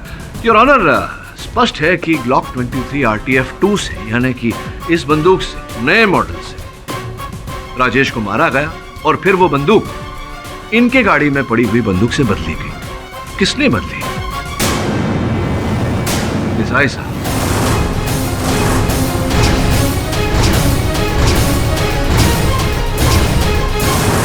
मेरी जानकारी के अनुसार ये दोनों पिस्टल्स के मालिक आप थे। 2009 में आपने ब्लॉक 23 RTF-1 खरीदा, और उसके 4 साल बाद जब उसका नया मॉडल आया RTF-2, तब आपने बाजार से वो भी खरीदा। कमाल है मिस्टर पाठक, क्या गन का नया मॉडल खरीदना कोई गुनाह है क्या? नहीं, लेकिन बंदूकें खरीद कर लोगों की हत्या करना ये तो दंडनीय अपराध है देसाई साहब। Mister Pathak, do you have any idea? मैं इतनी बड़ी चैनल चलाता हूँ, सोसाइटी में, मीडिया में मेरी एक इमेज है, और आप ये कह रहे हैं कि ये सारे कत्ल, ये सारे मर्डर्स मैंने किए हैं? और ये सब मर्डर करने के बाद मैं एक ऐसे आदमी को फंसाऊंगा जो मेरी चैनल का इतना बड़ा रिपोर्टर है, नंबर 1 रिपोर्टर है, उसी को मैं फंसाऊंगा? नंबर 1 रिपोर्टर आपके चैनल का अगर जाकर किसी प्रतिद्वंदी चैनल से जुड़ना चाहे, तब तो गुस्सा तो आएगा आपको, जैसे कि आया, और आपने जो किया वो किया। क्या सौरभ चैनल छोड़ने वाला था? आपको पता नहीं था इस बात का? नहीं, इसने मुझे कभी नहीं बताया। हाँ, मैंने मिस्टर देसाई को इसके बारे में कुछ नहीं बताया था। मैंने ये बात सिर्फ रूपल से डिस्क्लोज की थी। इसके अलावा भी और कई सारी ऐसी बातें होंगी जो आपने सिर्फ और सिर्फ रूपल के सामने डिस्क्लोज की होगी। आई एम सॉरी टू से, मैं नहीं कहता, लेकिन शायद लोग सही कहते हैं, और अशोक ने भी जो सीडी में देखा होगा वो शायद सही होगा। अशोक ने तो बहुत कुछ देखा है देसाई साहब, अपने हत्यारे का चेहरा भी देखा है। बस उसके होश में आने की प्रतीक्षा कर रहे हैं हम। जैसे ही वो होश में आ जाएंगे, असल हत्यारे का चेहरा सामने आ जाएगा। तो इंतजार कीजिए मिस्टर पाठक, कौन मना कर रहा है आपको? इंतजार कीजिए, पर मेरी बाल के खाल निकालने पर आप क्यों तुले हुए हैं? केवल वार्तालाप कर रहा हूँ आपसे, भेंट देने का बड़ा शौक है आपको। कि ये से एक बड़ी प्यारी सी महंगी सी घड़ी है मेरे जेब में। अब ये मत कहना कि इस घड़ी को आप नहीं पहचानते। हाँ मैं बताऊं यार आप? नहीं, ये घड़ी मैंने रूपल को दी थी। अब आप कहेंगे कि मेरा और रूपल का कोई चक्कर था, राइट? प्रश्न पूछने से पहले ही आप भाग गए और आपने उत्तर दे दिया। वाह, क्या बात है। Mister KD Pathak, for your kind information, हाँ मैंने रूपल को ये घड़ी दी थी क्योंकि उसने एक बहुत अच्छी योर ऑनर एक डॉक्यूमेंट्री बनाई थी, उसके लिए मैंने उसको ये घड़ी दी थी। Mister Pathak, that was a gift. ये तो समय बताएगा। ये बताइए आपकी इस घड़ी के अतिरिक्त आपने और भी भेंट दिए थे, रूपल को दिए थे। पुलिस ने रूपल के घर से ऐसी कई वस्तुएं बरामद की हैं, कीमती नेकलेस, हीरो से जड़े अंगूठी इत्यादि इत्यादि। और तहकीकात करने पर पुलिस ने यह पता लगाया है कि आप ही ने उनके दाम भरे और आप ही ने भेंट स्वरूप दिए थे उन्हें। Mister Pathak, stop it please. Your honour, मैं शादीशुदा इंसान हूं। अब मिस्टर पाठक इस तरह से मेरे कैरेक्टर पे पॉइंट आउट कैसे कर सकते हैं? और अशोक ने भी जो सीडी देखी उसमें सौरभ और रूपल एक साथ। देसाई साहब, वो जो सीडी थी जो अशोक ने देखी थी, वास्तव में उस पर रूपल और सौरभ नहीं, रूपल और आप थे।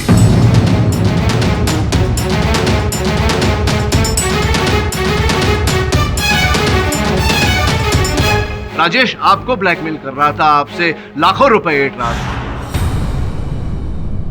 ओह, सिद्धार्थ बाबू आ गए, क्या बात है। चल अब जल्दी से सीढ़ी निकाल। अरे नहीं सिद्धार्थ बाबू, इतनी जल्दी कैसे दे सकता हूँ? वो सीढ़ी तो मेरे लिए सोने के अंडे देने वाली मुर्गी है। लेकिन तू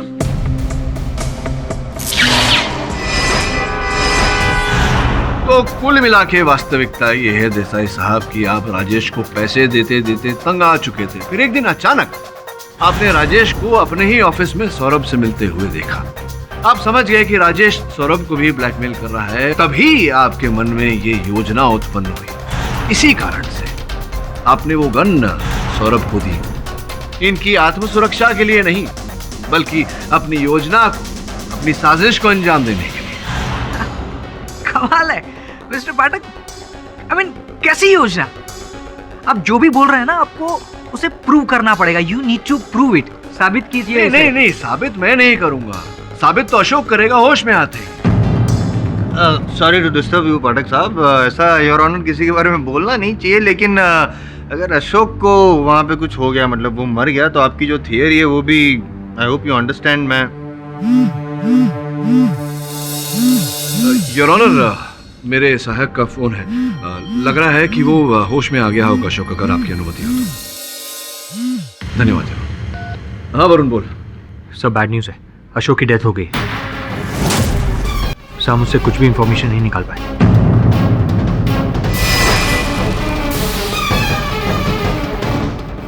अच्छा, क्या बात है? That's good news Varun. होश आ गया अशोक को?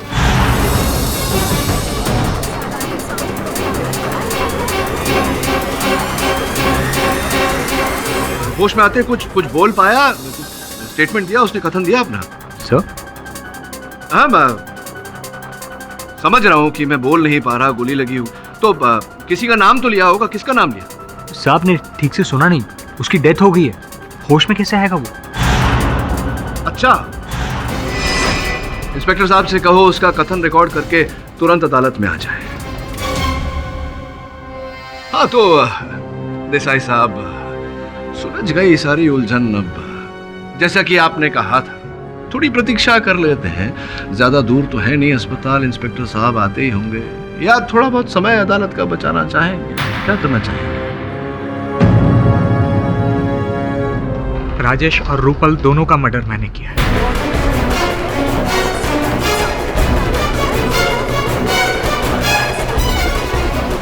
अशोक पर भी मैंने ही हमला किया और सौरभ को भी मैंने ही फंसाया। जब मुझे पता चला कि सौरभ राजेश से मिलने जाने वाला है, मुझे किसी भी कीमत पर वो सीढ़ी चाहिए।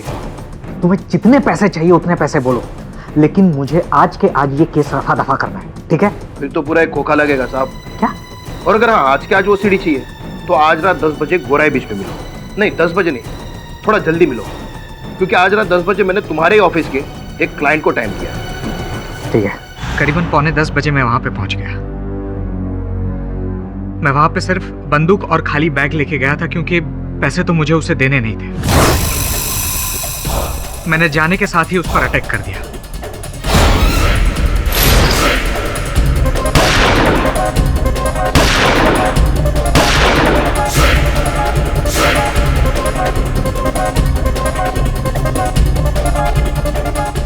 उसको मारने के बाद सीढ़ी ढूंढने के लिए मैंने उसकी जेब की तलाशी ली, लेकिन तभी मैंने एक गाड़ी की आवाज़ सुनी। मुझे पता लग गया कि ये गाड़ी शायद सौरभ की हो सकती है, इसीलिए जाके मैं झाड़ियों में छुप गया। और जैसे ही मौका मिला मैं सौरभ की गाड़ी के पास गया। मैंने सौरभ की गाड़ी खोली और गन एक्सचेंज कर ली।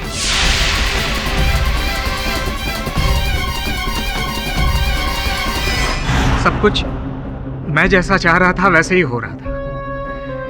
एक तीर से मैंने 2 शिकार कर दिए थे। जो आदमी मुझे ब्लैकमेल कर रहा था मैंने उसको भी मार डाला था, और सौरभ, हालांकि सौरभ ने मुझे बताया नहीं था कि वो चैनल छोड़ के जाने वाला है, लेकिन मुझे पता लग गया था, इसलिए मैंने उसे भी फंसा दिया।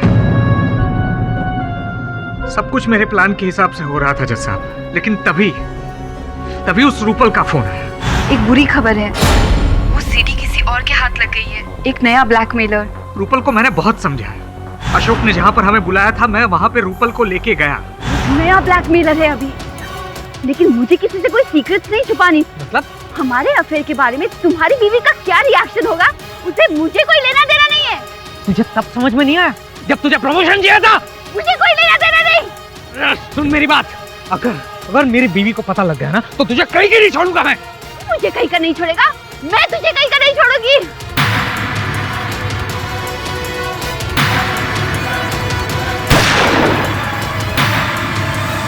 रूपल का मर्डर करने के बाद मैं वहां से भाग सकता था, लेकिन मैं भागा नहीं, क्योंकि मैं जानना चाहता था कि वो ब्लैकमेलर है कौन। और तभी नकाब पहन के वहां पे अशोक आया।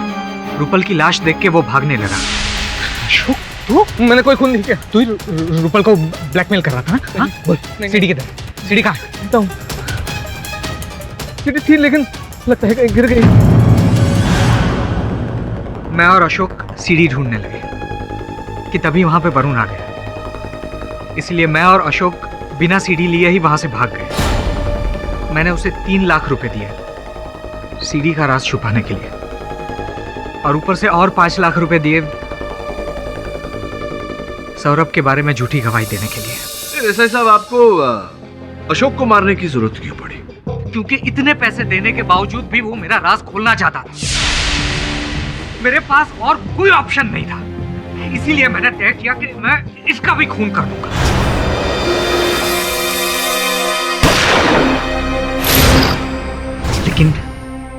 लेकिन वो बच गया। दुर्भाग्यवश योर ऑनर, अशोक बचा नहीं, मर चुका है।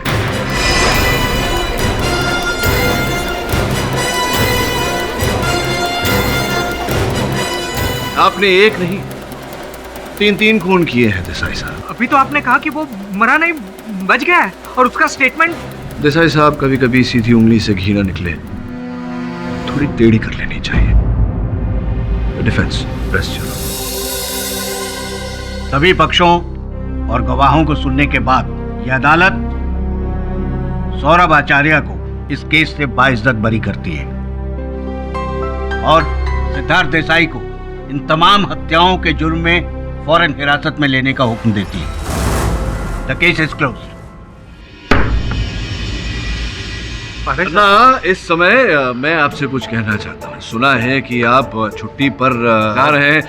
क्या बात है। ऑल द बेस्ट आपके सफर के लिए। आप जाकर वहाँ ताज़ी हवा में सांस लीजिए, और आपके यहाँ ना होने से जो ताज़ी हवा यहाँ उत्पन्न होगी हम उसमें सांस लेंगे। क्यों?